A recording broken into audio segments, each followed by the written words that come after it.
10 और 11 का सर्ग चल रहा है। जगत की ब्रह्मा से अभिन्नता, परमार्थ तत्व का लक्षण, महाप्रलय काल में जगत के अधिष्ठान का विचार तथा जगत की ब्रह्म रूपता का प्रतिपादन। प्रश्न कर रहे हैं, श्री राम जी ने पूछा, भगवान अनंत चेतन स्वरूप उस परमात्मा तत्व का कैसा रूप है? इस विषय को आप फिर से मुझसे कहिए, जिससे उसका भली भांति बोध हो जाए कि परमात्मा के तत्व का क्या स्वरूप है, मुझे ज्ञान हो जाए तो आप वापस से उसके बारे में मुझे बताइए। श्री वशिष्ठ जी ने कहा, रघुनंदन, महाप्रलय होने पर यानी विनाश होने पर संपूर्ण कारणों का भी कारण यानी सारे कारणों का कारण, सारे हेतुओं का हेतु, सारे उद्देश्यों को बनाने वाला पर ब्रह्म परमात्मा ही शेष रहता है। जब महाविनाश हो जाएगा तो एक परमात्मा ही शेष रहेगा, बाकी सब उसमें बह जाएंगे। उसका वर्णन किया जाता है, सुनो। पर ब्रह्म परमात्मा का वर्णन किया जाता है, सुनो। समाधि में निरोध के द्वारा जब मन की वृत्तियों का क्षय हो जाता है, कि समाधि में निरोध के द्वारा यानी रुकावट के द्वारा मन की सारी वृत्तियां खत्म हो जाती है। अब समाधि की अवस्था का सबको तो ज्ञान है नहीं। तब मन के अपने स्वरूप का नाश करके जो अनिवर्चनीय स्वयं प्रकाश सदरूप अवशिष्ट रहता है, वही उस अनंत चिन्मय परमार्थ वस्तु का रूप है। क्या कह रहे हैं? समाधि में निरोध के द्वारा जब मन की वृत्तियों का क्षय हो जाता है, तब मन के अपने स्वरूप का नाश करके, मन के अपने स्वरूप का नाश करके जो अनिवर्चनीय यानी जिसका वर्णन नहीं किया जाता स्व प्रकाश, अपने आप ही जो प्रकाशित है, वो सदरूप सत्य रूप है, वो ही बचा रहता है, वो ही शेष अवशिष्ट रहता है। वही उस अनंत चिन्मय यानी वही उस अनंत जिसका अंत नहीं, उस ज्ञानमय का, उस परमेश्वर का परमार्थ वस्तु का रूप है, वही सत्य रूप वस्तु का रूप है। जब दृश्य जगत नहीं रहता और दृश्य के अभाव से दृष्टा भी विलीन हुआ सा प्रतीत होता है, उस समय जो दृष्टा, दृश्य और दर्शन इस त्रिपुटी के लय का प्रकाशक साक्षी रूप से अवशिष्ट रहता है, वह चिन्मय ब्रह्मा ही उस परमार्थ वस्तु का स्वरूप है। परमार्थ वस्तु का स्वरूप यानी परमेश्वर को न वो बता रहे हैं कि जब दृश्य जगत नहीं रहता, कि ये बाहरी संसार होते हुए भी नहीं रहता है, और दृश्य के अभाव से दृष्टा भी विलीन हुआ सा प्रतीत होता है, कि जब दृश्य ही नहीं दिखेंगे तो दृष्टा जो देखने वाला है वो भी लुप्त हो जाता है। उस समय जो दृष्टा यानी देखने वाला, दृश्य यानी जो ये दिख रहा है हमें संसार प्रपंच, और दर्शन यानी दर्शन कर रहे हैं जिसका, ये त्रिपुटी है, तीन गुण है ये, इनका लय का प्रकाशक साक्षी रूप से अवशिष्ट रहता है, कि इनमें जो लय हो गया, इनमें जो मिल गया, उसका जो प्रकाशक है, प्रकाश देने वाला है, वो साक्षी रूप से यानी प्रत्यक्ष रूप से बचा रहता है, वह चिन्मय ब्रह्मा है, वही परमार्थ वस्तु का स्वरूप है। जीवन स्वरूपा चित्त सत्ता का जो अचिंतनीय यानी विचार के भी बाहर, चिन्मय यानी परमेश्वर, निर्मल यानी पवित्र एवं शांत स्वरूप है, वही उस परमार्थ वस्तु या परमात्मा का रूप है। आकाश का जो रहस्य, आकाश का रहस्य क्या है? व्यापकत्व, वह सब जगह है आकाश, कोई भी स्थान नहीं, चाहे अमेरिका जाओ, चाहे भारत में रहो, चाहे जापान जाओ, चाहे आप उड़ीसा जाओ, चाहे बेंगलोर जाओ, चाहे कलकत्ता जाओ, चाहे पिलानी से बाहर कहीं भी जाओ, ऐसा कोई स्थान नहीं जहाँ आकाश नहीं हो। शिला का जो तात्विक रूप, घनत्व यानी ठोस तात्विक रूप है उनका, और वायु का जो गूढ़ रूप अंतर बाहर में परिपूर्ण होना है, वही उस चैत्य यानी जानने योग्य यानी दृश्य रहित चेतन आकाश स्वरूप परमात्मा का स्वरूप है। वेदन यानी बुद्धि की वृत्ति, और प्रकाश यानी पदार्थों की स्फुरना का, और दृश्य यानी विषय इनका, और तम यानी अज्ञान का साक्षीभूत जो अनादि अनंत देह है, वेदन यानी ज्ञान है, वही उस परमात्मा का रूप है। यानी सब कुछ वही है, ज्ञेय ज्ञान और ज्ञाता। ज्ञाता जिस ज्ञान और ज्ञेय जो जानने योग्य है, जो जान चुका है, जो जानने के लायक है। सामने प्रतीत होने वाली यह त्रिपुटी जहाँ उदित होती है, जिसमें स्थित रहती है और जिसमें ही लीन हो जाती है, वही उस परमात्मा का परम दुर्लभ रूप है। कि परमात्मा ही दृश्य है, परमात्मा ही दृष्टा, परमात्मा ही दर्शन, और परमात्मा ही ज्ञेय ज्ञान और ज्ञाता, सब कुछ वही है।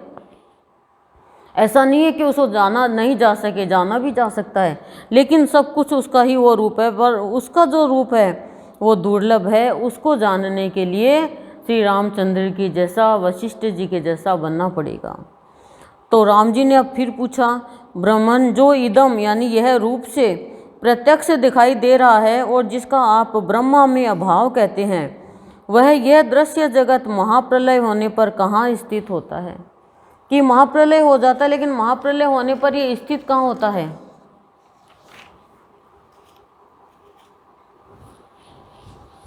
श्री वशिष्ठ जी ने कहा, रघुनंदन, जैसे बंध्या के पुत्र और आकाश में वन कभी नहीं होते, उसी प्रकार यह संपूर्ण दृश्य जगत तीनों कालों में कभी अस्तित्व में नहीं आता। कि जैसे बंध्या के संतान नहीं होती, आकाश में वन नहीं होते, उसी प्रकार यह संपूर्ण जो दिखाई देने वाला जगत है, तीनों कालों में कभी अस्तित्व नहीं रहता। इसका जगत न कभी उत्पन्न हुआ है और न उसका कभी नाश होता है। जिसकी पहले सत्ता ही नहीं है, उसकी उत्पत्ति कैसी और उसके विनाश की चर्चा कैसी? कह रहे हैं ये न बना है, न खराब होगा, कुछ नहीं होगा इसका, न उत्पत्ति नहीं तो विनाश कैसे होगा? ये तो जैसा है वैसा का वैसा ही रहेगा। तो श्री राम जी ने फिर पूछा कि बंध्या पुत्र और आकाश वृक्ष की कल्पना तो की ही जाती है, वह कल्पना जैसे उत्पत्ति और विनाश से युक्त है, उसी प्रकार यह जगत भी जन्म और नाश से युक्त क्यों नहीं होगा? कि इनकी कल्पना नहीं की जा सकती। ठीक है, मैं मानता हूँ बंध्या के पुत्र नहीं होता, आकाश में वन नहीं है, लेकिन वह कल्पना जैसे उत्पत्ति और विनाश से जुड़ी हुई है, उसी प्रकार यह जगत भी जन्म और नाश से युक्त क्यों नहीं होगा? इस जगत का भी नाश हुआ है और इसका विनाश, इस जगत का जन्म हुआ है तो इसका नाश भी होगा, कैसे नहीं होगा? तो वशिष्ठ जी कह रहे हैं, जैसे सोने के कड़े में सुस्पष्ट दिखाई देने वाला यह कटकत्व वास्तव में है नहीं। कि सोने में कड़ा नहीं है, कड़ा सोने का बना हुआ है, सुवर्ण ही उसके रूप में भासित होता है, कि सोना ही दिखता उसके रूप में। उसी प्रकार पर ब्रह्म परमात्मा में जगत नाम की कोई वस्तु नहीं है। मतलब ये पूरा संसार ब्रह्मा ही है, ब्रह्ममय है, जगत ब्रह्मा में नहीं है। जिसे हम जगत कहते हैं वह ब्रह्म ही है। जैसे आकाश में जो शून्यता है वह आकाश से भिन्न नहीं है, आकाश में शून्यता आकाश से भिन्न नहीं है। देखो तभी तो ज्ञानी लोग इस जगत को बहुत आदर देते हैं। क्यों? है तो ये नश्वर, लेकिन है ये साक्षात ब्रह्म, ब्रह्मा का बनाया हुआ।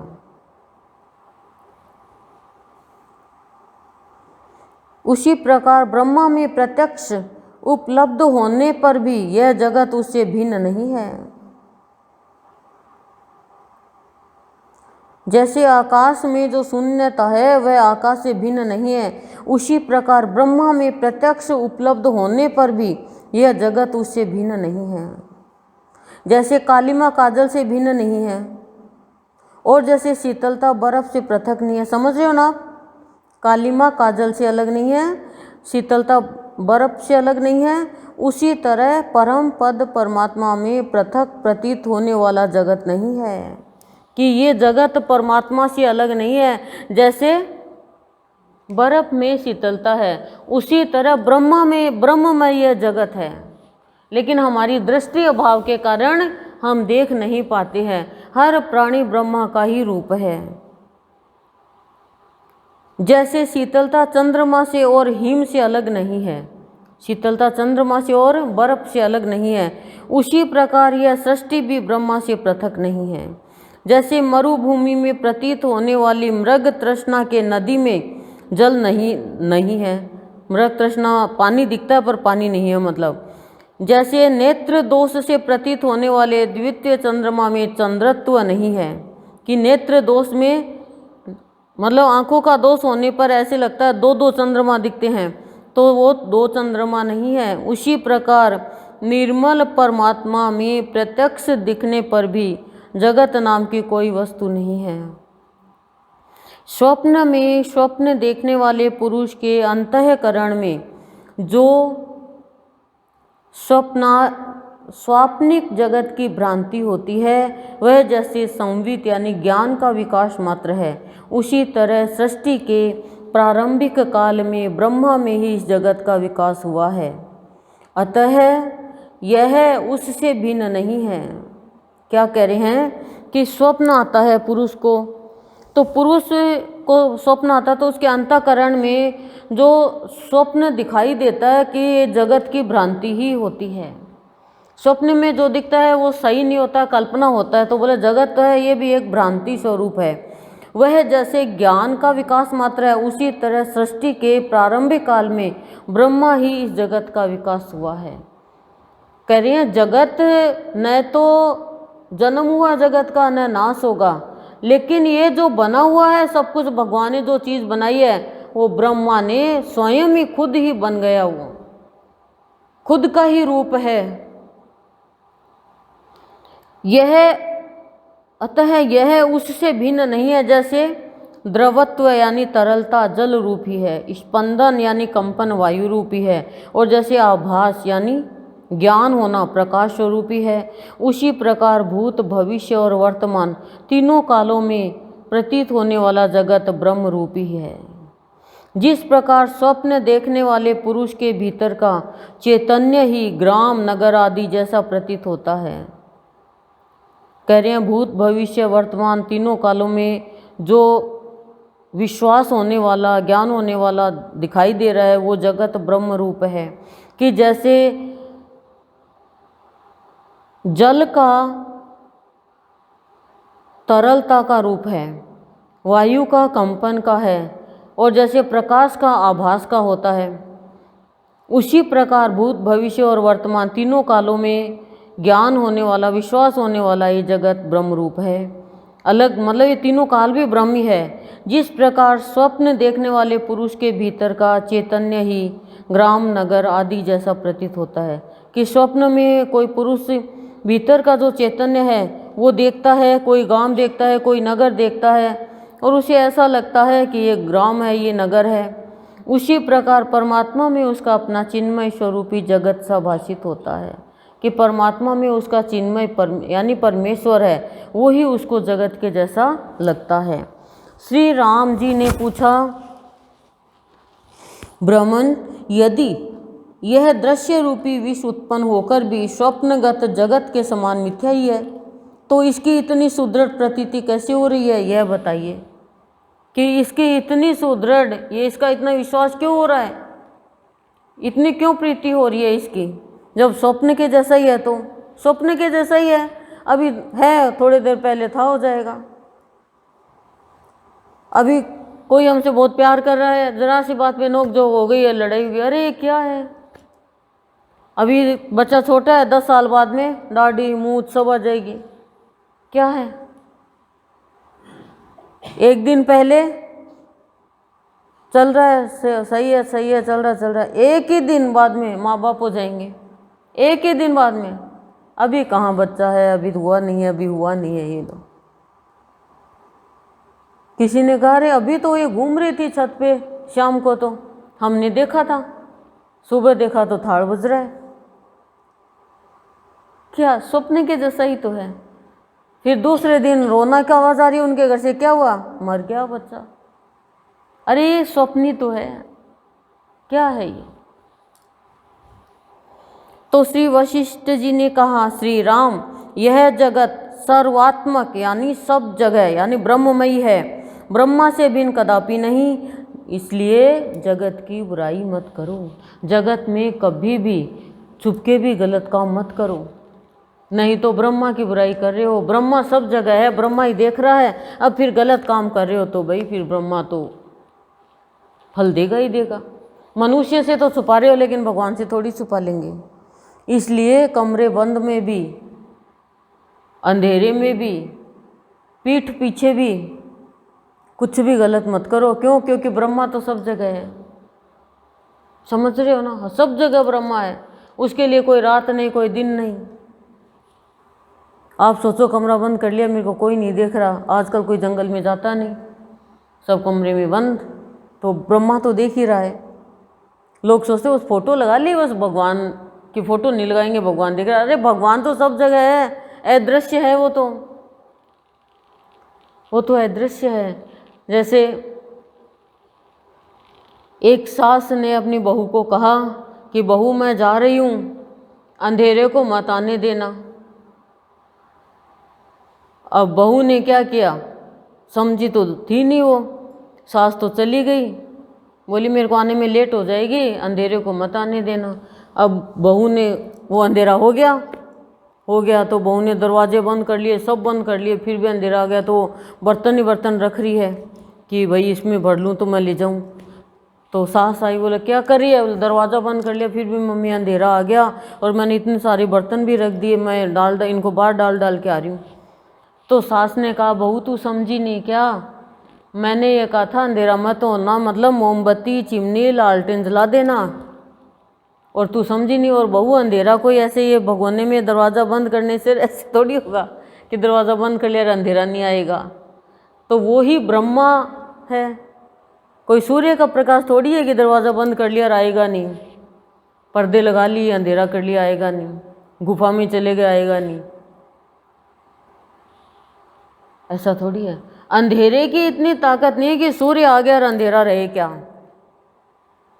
पर ब्रह्मा तो अंधेरे में भी है, प्रकाश में भी है, ब्रह्मा तो सब जगह है, मिट्टी में भी वो है, जड़ में भी वो है, तो चेतन में भी वो है, हर कण कण में वो अदृश्य सुसुप्त है। वो इस माइक में भी वो है लेकिन वो सुसुप्त है, नहीं तो उसमें से क्यों निकला वो भगवान, रहस्य भगवान किसमें से, खम्भ में से, खड़ग में भी वो, क्यों? क्योंकि उसने देख लिया सब जगह ब्रह्मा है। पर हम बोलते हैं, हम मानते नहीं, मानने तो सही, हम माने तो सही कि इसमें भी ब्रह्मा है, मानेंगे तो कोई गलती तो नहीं करेंगे, पर मानेंगे नहीं ना, है जड़ में हो सकता है क्या, कोई हो ही नहीं सकता। इसलिए सब चीज़ का आदर करो, जड़ हो चाहे चेतन हो। रघुनंदन, यह प्रसिद्ध परमात्मा एक ही है, वह सर्वथा असत है। क्या कह रहे हैं, जगत रूप में जो इसकी प्रतीति होती है वह सर्वथा असत है। हे रघुनंदन, यह प्रसिद्ध परमात्मा एक ही है।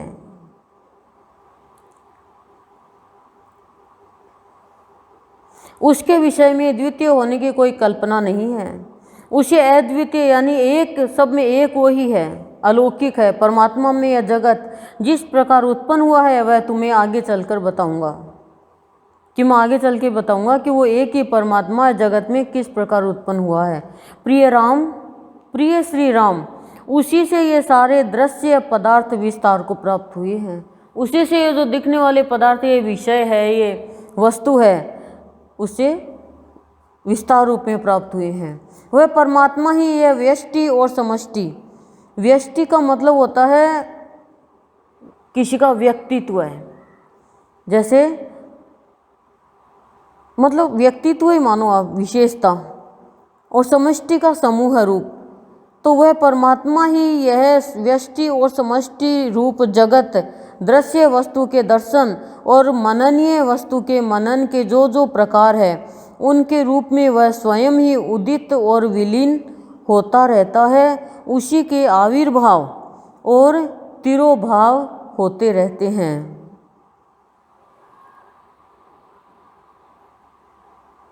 क्या बताया, वह परमात्मा ही यह व्यष्टि और समष्टि यानी समूह जगत में दृश्य यानी दिखने वाली वस्तुओं के दर्शन यानी देखना, और मननीय यानी मनन करने योग्य वस्तु के मनन के जो जो प्रकार है उनके रूप में वह स्वयं ही उदित होता है यानी उत्पन्न होता है, और विलीन यानी नाश होता है। उसी के आविर्भाव यानी उत्पत्ति और तिरोभाव होते हैं, यानी वो अदृश्य हो जाता है। वो परमात्मा ही अदृश्य होता है, परमात्मा ही उत्पन्न होता है, परमात्मा ही मनन के जो जो प्रकार है उनके रूप में स्वयं ही उदित होता है और विलीन होता है। जैसे सूर्य उदय हुआ और विलीन हो गया, उसी तरह परमात्मा ही सब कुछ होता है, आता है वही, जाता है वही, करता है वही। कहते हैं ना, करता धरता हरता भरता सब ईश्वर है, उसके अलावा कुछ भी नहीं है। सब वही है, सब में वो है, सब जगह वो है, कहीं पर भी ऐसी जगह नहीं कि वो नहीं है। जैसे हवा सब जगह है, आकाश सब जगह है, धरती सब जगह है, उसी तरह परमात्मा सब जगह है। बस देख नहीं सको तो मान तो लो, ताकि पाप से बच जाओ।